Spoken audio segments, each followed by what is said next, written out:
Já foi? Vamos lá, segunda. Certo? A origem da abordagem clássica está relacionada com o crescimento acelerado e desorganizado das empresas e uma necessidade de aumentar a eficiência e a competência delas. Então, histórico da administração, certo? Foi aí que surgiu a teoria de administração, as teorias de administração. Essa aqui? Certo ou errado?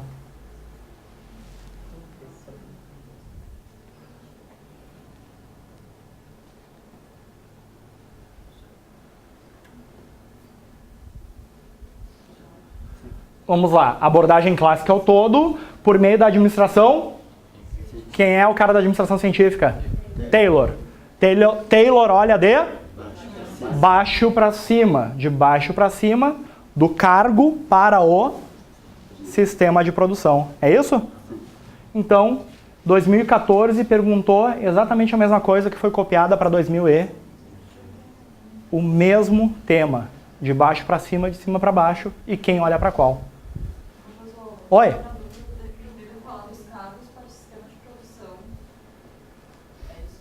Sim. Por quê?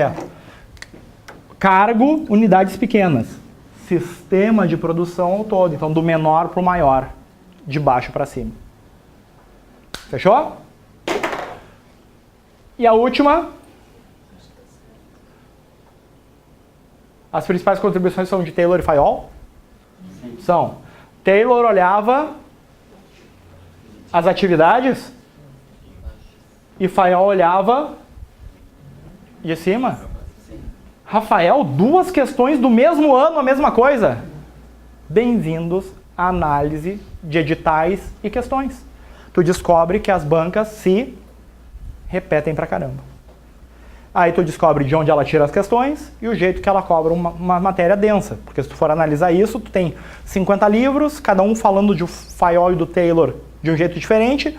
Tem o próprio livro original do Fayol e do Taylor, tá? Mas essa não é a obrigação de vocês ler, essa é minha. Eu li todos eles, tá? Para montar o material, para saber de onde a banca tira. Tá? Então, percebam que cai direto essa lógica básica que eu mostrei para vocês e precisou só de um início de aula. Precisou só de um início de aula para essa lógica básica que vive caindo. Nunca mais esqueçam isso. O Taylor das tarefas e o Fayol francês fresco que olha de cima para baixo. Certo? Então agora, que horas são? Só para eu ter controle do... Me avisa quando for o horário do intervalo, por favor. Então, vamos falar do maluco. Esse é o maluco. Até parecia normal, mas não era. Tá? Então vamos entrar na mente do maluco e daí tu vai entender por que ele fez essa teoria desse jeito. Porque ele era louco por controle e organização. Esse cara tinha toque. Ele era louco por organização e controle. Certo? Então tá aqui, ó. Ele era um engenheiro americano que iniciou a carreira como operário, ou seja, de baixo, e ao pouco foi sendo promovido. A visão dele é de baixo para cima. Para ele, os problemas de produção, que foi o que primeiro ele enxergou na empresa, os problemas de produção operacionais, era a grande causa de prejuízo, a falta de eficiência na produção. Ou seja, ele estava olhando para a produção, para a operação, para o nível mais baixo. Então, qual era o transtorno obsessivo compulsivo dele? Aumentar a eficiência da produção. O CESP se caracteriza por usar sinônimos. Daí o CESP pode dizer o seguinte: aumentar a eficiência da produção. Aumentar a eficiência no nível operacional. Aumentar a eficiência das tarefas. 3 frases falando exatamente a mesma ideia. As 3 estariam corretas na hora da prova. Tá?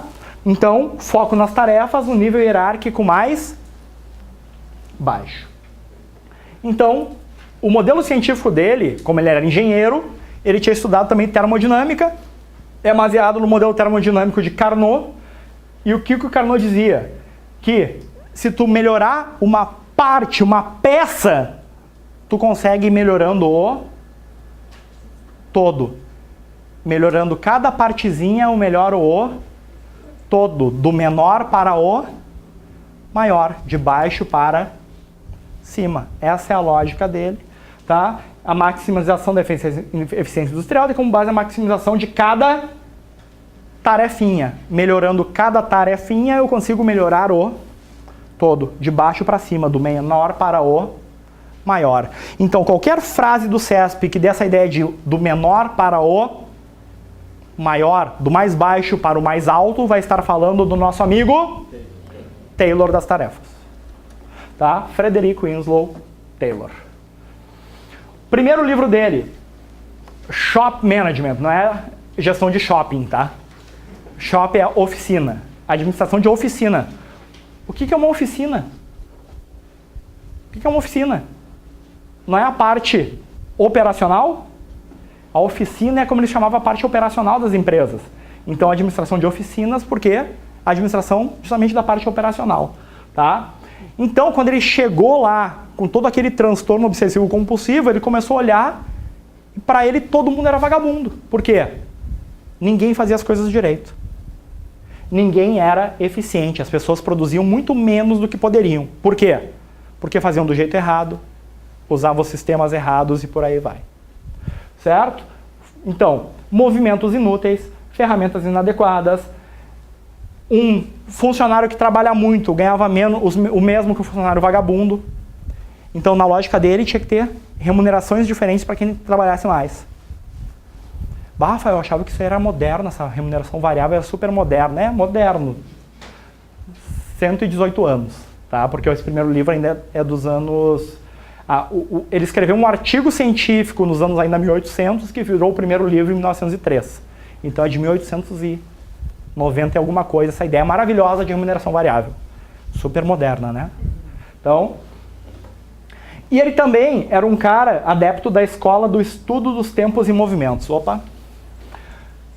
Que estudar os tempos e movimentos é aquilo que eu expliquei para vocês depois, antes lá. Fica com uma planilha olhando as pessoas trabalharem, dê a nota. O funcionário, para construir aqui, colocar o pé no banco, ele fez 10 movimentos, demorou 5 minutos e ele vai anotando tudo. Ele está estudando os tempos e os movimentos dos funcionários. Por que ele analisa os tempos e os movimentos? Para descobrir qual é o mais eficiente dentre todos. E aí ele vai criar o método mais eficiente e vai treinar os funcionários para que façam daquela forma, mais eficiente. Então, era essa a forma dele de resolver. Do pequeno para o grande. Cada partezinha sendo resolvida, o grande vai estar resolvido. Então, o que ele fez? Isso se chama racionalização científica do trabalho. Por isso que a teoria dele é a teoria de administração científica. Ele dizia que era uma ciência o que ele estava fazendo, tá? Então, ele mediu e analisou as tarefas, decompôs os processos lá de trabalho em pedaços menores, em tarefinhas, tá? E aperfeiçoou o que ele chamou de the best way. Então, para cada tarefa, ele identificava o melhor jeito de fazer, a melhor forma, the best way, melhor caminho, melhor jeito de fazer. Então, para cada tarefa, ele definia qual é o melhor jeito. Para usar um martelo, o melhor jeito é o ângulo certo do braço, posição correta do corpo, e aí ele repassava isso, treinava os funcionários. Para sentar e almoçar, a melhor forma é... E por aí vai. Então, para cada tarefa, ele definia o melhor jeito. E aí vem esse desenho maravilhoso aqui, lindo, que eu fiz para vocês lembrarem da lógica dele. Que, segundo ele se baseava nesses 3 princípios. Fazer uma seleção científica do funcionário. O que é isso? Selecionar o funcionário mais adequado para uma tarefa. Por exemplo, se é uma tarefa para carregar aço, eu vou botar uma pessoa fraquinha? Não. Agora, se é uma tarefa para fazer o polimento de taças altamente frágeis, eu vou botar um brutamontes? Não, então ele fazia o que ele chamava de seleção científica, que é pegar o perfil mais adequado para cada tarefa. Então, o melhor homem, ou seja, a seleção científica, mais a melhor técnica, ou seja, o the best way, a melhor forma de fazer, mais Lembra que ele acreditava que todo mundo era burro e imbecil, né? Se tu é burro e imbecil, eu não posso te dar tarefa complexa. Se eu te der tarefa complexa, tu vai fazer merda. Tu é burro e imbecil. Então o que eu faço? Te dou a tarefa mais simples possível. Porque é a única forma de tu não fazer cagada. Tá? Então na cabeça dele era assim que funcionava, então por isso que ele fazia essa decomposição do trabalho até mini tarefinhas, a ponto de um funcionário ser responsável por apertar um botão. Tu vai ficar só apertando um botão, porque se tiver que apertar 2, tu vai fazer merda. Fica aí no botão. Tá? Então, melhor homem, melhor técnica, mais tarefa simples é igual ao melhor resultado, resultado mais eficiente. E aqui é os princípios, tá? Seleção científica, o tempo padrão, tu vai colocar um prego numa madeira. O tempo padrão é 10 segundos. Se tu demorar 8, opa, é porque eu errei, então vamos aperfeiçoar os outros para 8. Se tu fizer em 12, tu tá errado.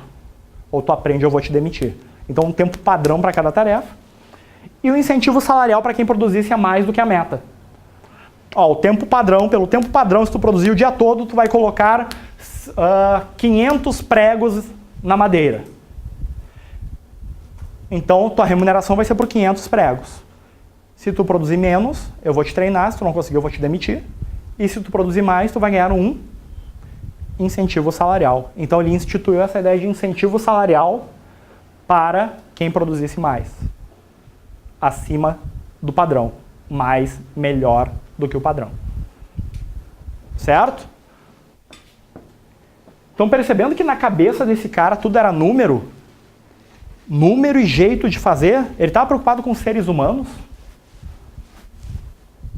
Ele estava preocupado com humanidade? Assim, tipo, pô, tu é um cara legal, quero ser teu amigo. Ele era tipo Zamba, cara da letras fazendo psico. Tipo, o Zamba, tu olha pro Zamba, tem vontade de abraçar ele, né? Tu acha que as pessoas queriam abraçar o Taylor, como a gente quer abraçar o Zamba? Não. Eles queriam matar o Taylor, ele recebia ameaças de morte. Tá? Na primeira semana dele de trabalho, logo que ele foi promovido a supervisor, um dos poucos amigos dele deu a dica para ele não ir embora mais sozinho. Que estava circulando pelo chão de fábrica de que iam dar uma surra nele. Porque ele era muito chato. Tá? Então essa é a lógica do primeiro livro dele. O Administração de Oficinas, né, que era, se eu somar o melhor jeito com a seleção e o treinamento científico, e no livro dele ele usa a palavra adestramento. Tá, o livro dele, a palavra do livro dele é adestramento, tá? Não é treinamento, é adestramento, ou seja, olha o que ele acha que os outros são imbecil, eu vou te adestrar, tipo cachorro, tá? Seleção e treinamento científico. Mas, e aqui que vem uma grande pegadinha, porque tu olha isso aqui e pensa, mas era o Zambelli, olha aqui, uma cooperação íntima e cordial, ele queria ser amigo das pessoas. Cooperação íntima e cordial na cabeça doentia dele. O que era cooperação íntima e cordial na cabeça doentia dele? Faz o que eu mando, cala a boca que tu vai ganhar mais. Ou seja, faz o que eu mando que tu vai ter benefícios. Então, se aparecer essa frase na banca, na hora da prova, quantas pessoas vocês acham que vão olhar para essa frase e pensar assim, ó, Taylor querendo cooperação entre as pessoas? Nada a ver. Eu pergunto, na cabeça doentia dele, haveria cooperação entre as pessoas? Sim, porque na cabeça dele, o dono da fábrica e o operário tinham o mesmo objetivo, que era ganhar mais dinheiro. Lembra que a lógica dele é do homo econômicos, recompensas materiais. Então, sendo mais eficiente, tu vai produzir mais. Produzindo mais, tu vai ganhar um salário maior. E ganhando um salário maior, produzindo mais, o dono da fábrica também vai ganhar mais. Ou seja, nós queremos a mesma coisa. Na lógica dele era isso. Só que de um jeito imbecil de fazer. Tá? E o jeito era, cala a boca, faz o que eu mando, eu vou te adestrar, se tu fizer o que eu mando, tu vai ganhar mais. E todo mundo vai ganhar.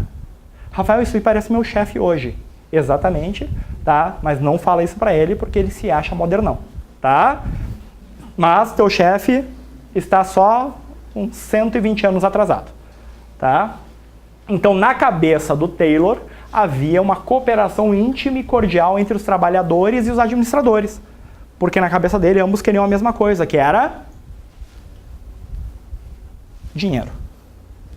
Certo? Então tá aqui. Para ele, o objetivo da administração é, e olha essa frase se aparecer na prova, ter baixos custos, ou seja, ser eficiente, e pagar altos salários. E aí, de novo, é a pegadinha, porque ele queria, na cabeça dele, ele estava pagando altos salários? Sim. Na cabeça doentia dele, se eu estou te pagando mais porque tu produziu mais, eu estou te pagando um alto salário. Mas o salário era uma merreca. Tá? Só que na cabeça dele, esse era o mundo. Então, por isso que eu falei para vocês, entrem na cabeça doentia do Taylor para não errar na prova. Porque a banca vai colocar exatamente isso. Taylor acreditava que existia uma cooperação cordial entre administradores e operários. Certo ou errado? Certo, ele acreditava que sim. A administração científica, um dos objetivos da administração científica era pagar altos salários e ter baixos custos. Certo. E quantas pessoas você acha que vão marcar certo na história do altos salários? Porque eles vão pensar o quê? Tá louco? Era uma miséria, não é alto salário. Só que lembra, de acordo com a teoria, e a teoria vem da cabeça do doente do Taylor. Na cabeça dele, ele estava pagando altos salários. Então tá aqui duas frases que já apareceram em prova e que vão aparecer de novo, que estão no livro original do Taylor, ou seja, a banca foi na fonte, tá?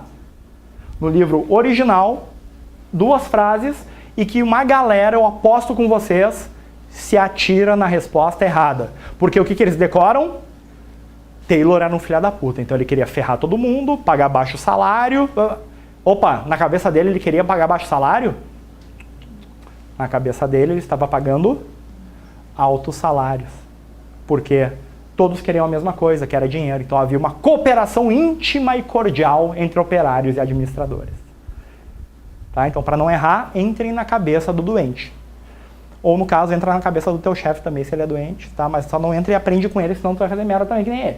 Tá?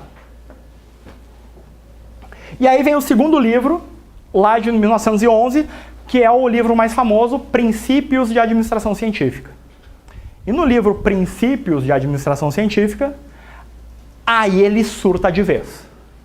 Por quê? O primeiro livro deu certo, fez sucesso. Ele começou a ficar famosão. E aí, tu dá poder pro maluco, o maluco surta de vez. Se antes ele já achava que conseguia resolver o problema de qualquer empresa, aqui ele virou megalomaníaco. Nesse livro, ele acreditava que poderia resolver todos os problemas dos Estados Unidos da América.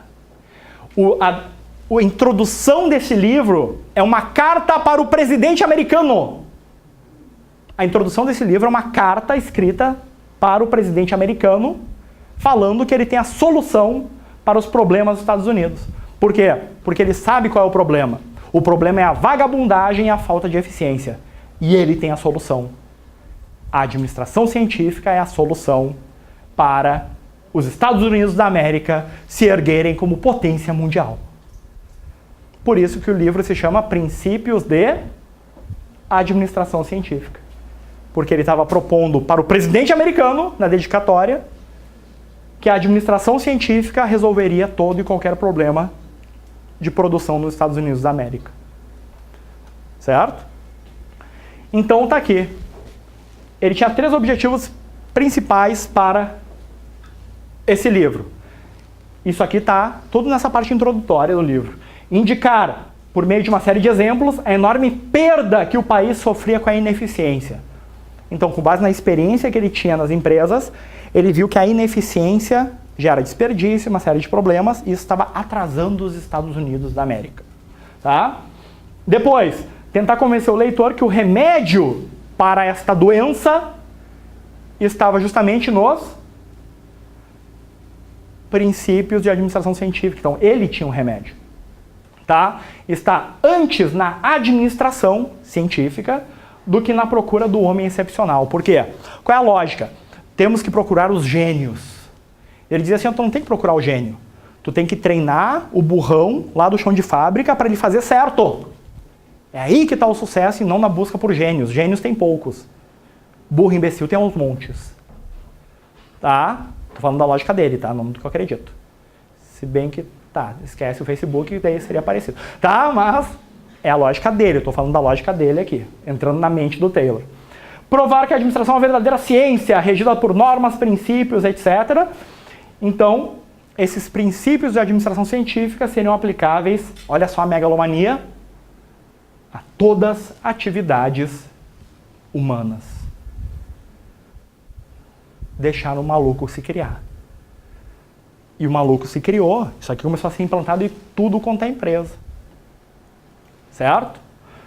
Ford, que é famoso pelo Fordismo, pela linha de montagem, que não foi ele que criou, o princípio da linha de montagem lá do Ford é totalmente taylorista.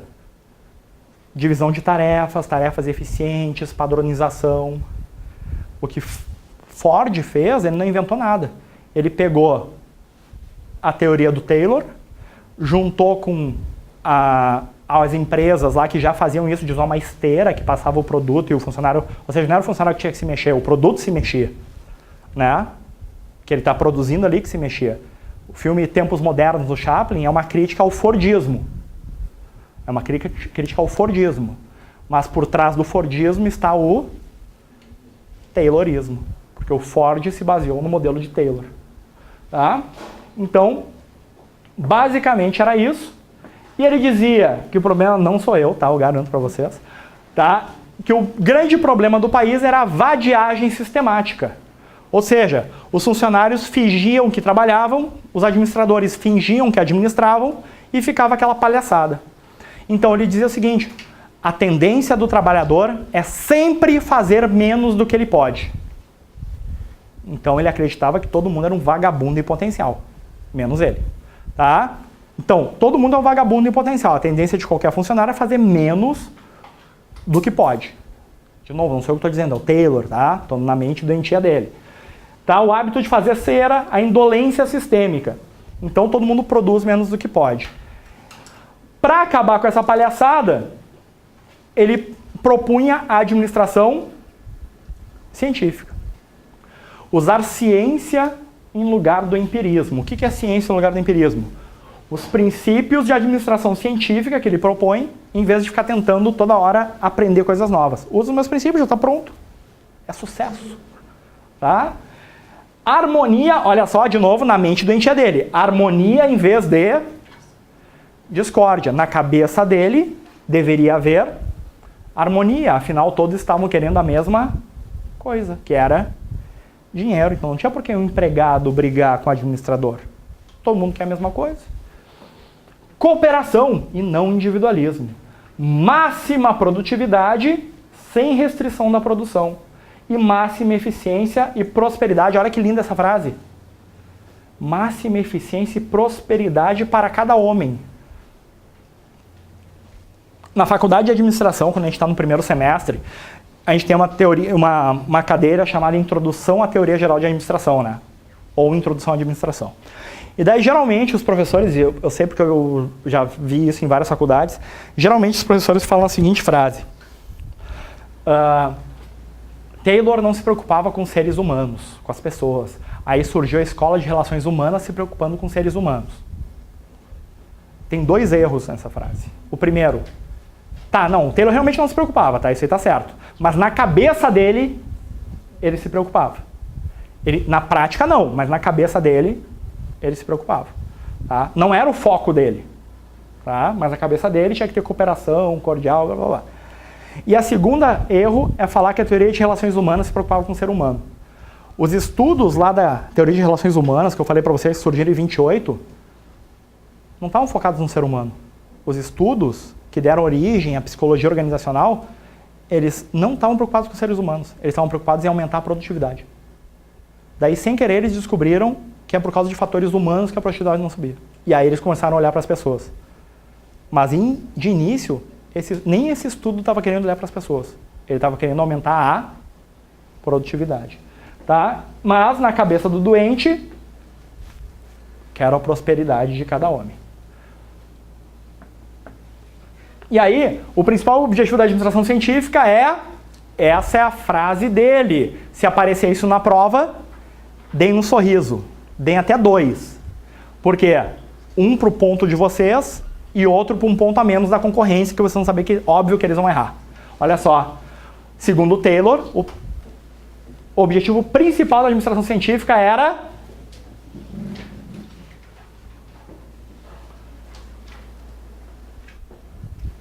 prosperidade mútua.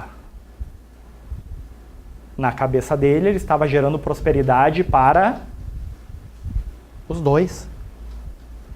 Cooperação íntima e cordial, prosperidade para os dois. De novo, na cabeça dele ele estava fazendo isso. Certo? Daí eu pergunto para vocês, que estão entendendo tudo, Tá ficando claro? Pergunto para vocês, quantas pessoas na prova que estudam superficialmente ali, vocês acham que vai conseguir marcar que isso aqui está certo, se aparecer? Quantas pessoas vão decorar o senso comum completamente errado, que é Taylor queria ferrar os funcionários. Taylor era um babaca. Se o cara decorar que Taylor é um babaca, qualquer questão que fale que o Taylor queria a prosperidade dos funcionários, esse cara vai dizer que está errado. 1 ponto a menos para ele. 1 ponto a mais para vocês. Entre na mente do Taylor na hora de responder questões sobre a teoria de Taylor. Na cabeça dele, ele estava promovendo prosperidade para o patrão e para o funcionário. Alta lucratividade para o patrão, altos salários para os funcionários. Na cabeça dele, ele estava fazendo isso. Tá? Por quê? Porque na cabeça dele só existia um pensamento fixo. O ser humano é um ser materialista.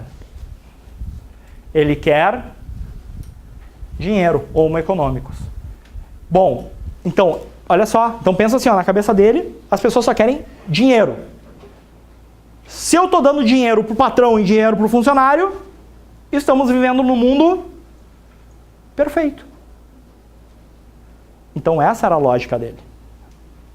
Ok? Então por isso que ele acreditava que estava promovendo a máxima prosperidade para patrões e funcionários. Porque na cabeça dele, máxima prosperidade é ganhar mais dinheiro. Certo? Então tá aqui a lógica do Taylor. E aqui os 4 princípios dele. E aqui eu trouxe 2 versões dos 4 princípios. A que está no livro dele. Isso aqui é o que está no livro dele. Mas nunca caiu.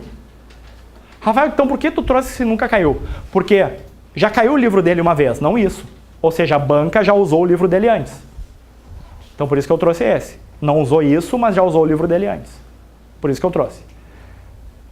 E ao mesmo tempo eu trouxe essa outra, que está lá no livro do Chiavenato. Chiavenato inventou isso, tá? O Taylor nunca disse isso. Eu trouxe os 2 para vocês compararem. O Chiavenato inventou que o Taylor disse isso. Chiavenato, vocês, quem já foi meu aluno sabe que eu amo o Chiavenato, né? Não consigo nem falar que eu amo ele sem dar ódio, tá? Não sei nem mentir que eu amo aquele velho desgraçado. Beijo, Chiavenato. Não, não, deixa assim. Respirar. Ele inventa umas coisas, umas besteiras que caem em prova. Que não tem nada a ver com o livro original. Qual é a dificuldade dele de copiar do livro original? Não, ele tem que inventar. Tá? E isso aqui já caiu em prova. Tá? Os 4 princípios: planejamento, seleção e preparo, controle e execução. Tá? Que é o PPEC. Lembra lá o PPEC que estava no resumo? Planejar, preparar, controlar e executar. PPEC, daí eu só troquei a ordem: planejar, preparar, executar e controlar. Fechou? Então esse é o nosso amigo Taylor. E aqui o resumo dele. O que era a chamada organização racional do trabalho? E aqui de novo eu estou falando já do Chiavenato de novo. Tá? Chiavenato, quando ele fala do Taylor, ele fala dessa organização racional do trabalho. O que era isso? Estudo dos tempos e movimentos, estudo da fadiga humana, porque ele dizia que as pessoas se cansavam, tinham fadiga, se cansavam porque faziam movimentos inúteis. se seguisse os princípios dele, do melhor jeito, the best way, você vai conseguir trabalhar muito mais sem se cansar. Tá? Então era o CrossFit da época. Beleza? Divisão do trabalho e especialização. Ele queria muita especialização, a hiper ultra especialização do trabalho. O que é a mega hiper ultra especialização do trabalho? Tu é altamente especializado quando tu faz uma coisinha desse tamanho, né? Não é? Quando eu pego e divido as tarefas até uma tarefinha pequenininha, eu estou criando um trabalhador super especializado. Então, se falar em super especialização do trabalho, ou alta especialização do trabalho, está falando de Taylor, que é a consequência dessa enorme divisão das tarefas. Tá? Lembra? O pessoal é burro, se o pessoal é burro, tem que dar a menor tarefa possível, uma alta especialização no trabalho. Desenho de cargos e tarefas, incentivos salariais para quem produzisse mais, o conceito de homoeconômicos, condições ambientais de trabalho. Ele procurava fazer a adequação das instalações das ferramentas. Eu vou te dar a ferramenta adequada para o seu trabalho. Padronização de ferramentas. Padronização de métodos e a supervisão funcional, que é vários chefes para um mesmo funcionário, porque tu é imbecil, então tem que ter um monte de chefe para te controlar, senão tu vai fazer cagada. Então essa é a lógica do nosso amigo Taylor. E para a gente ir para o intervalo, vamos responder aqui